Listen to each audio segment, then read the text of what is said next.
क्या ज़कात का पैसा अपन दीनी मदारिस के लिए दे सकते हैं क्या? मतलब ऐसा दीन का काम करने के लिए? देखिए, ज़कात का के जो मसारिफ़ हैं, मसारिफ़ मतलब यानी ज़कात के माल को खर्च कहाँ-कहाँ करना है।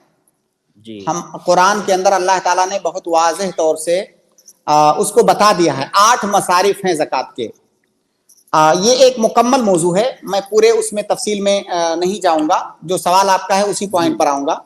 तो मस्जिद या मदरसा उन 8 मसारिफ़ के अंदर नहीं आता है। जी जहां पर ज़कात का माल खर्च करने के लिए कहा गया है, उसमें मस्जिद मदरसा नहीं आता है।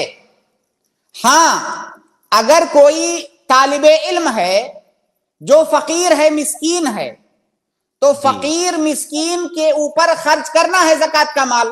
फकीर और मिस्कीन ये 8 मसारिफ में आते हैं।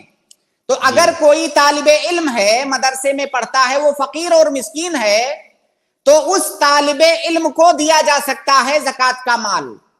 जी लेकिन उसको दिया जाएगा, ये नहीं कि खुद ले लिए और अपनी मर्जी के मुताबिक खर्च कर रहे हैं। ज़कात में एक अहम मसला ये है कि ज़कात का माल फकीर और मिस्कीन को उसका मालिक बना दिया जाएगा। अब वो अपने हिसाब से खर्च करेगा।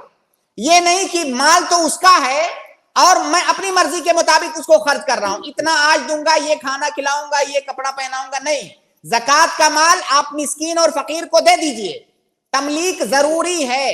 तो अगर कोई बच्चा पढ़ रहा है, दीन की बुनियादी तालीम हासिल कर रहा है, जो कि उसका बुनियादी हक है, और वो फकीर और मिस्कीन है, तो उस फकीर और फक्र और मस्कनत की वजह से उसको ज़कात का माल दिया जा सकता है, लेकिन मस्जिद मदरसे में नहीं। यहां पर एक पॉइंट को आप समझिए। एक पॉइंट वो ये है कि ये जो ज़कात का माल हम उस गरीब तालिबे इल्म को देने की बात कर रहे हैं, हम इसलिए नहीं कर रहे हैं कि वो तालिबे इल्म है, हम इसलिए कर रहे हैं कि वो फकीर और मिस्कीन है। हाँ, फकीर और मिस्कीन है, इसलिए उसको दिया जाएगा, इसलिए नहीं कि वो तालिबे इल्म है। तालिबे इल्म जो है ज़कात के मसारिफ में नहीं आता है। जी, जज़ाकल्लाहु खैर।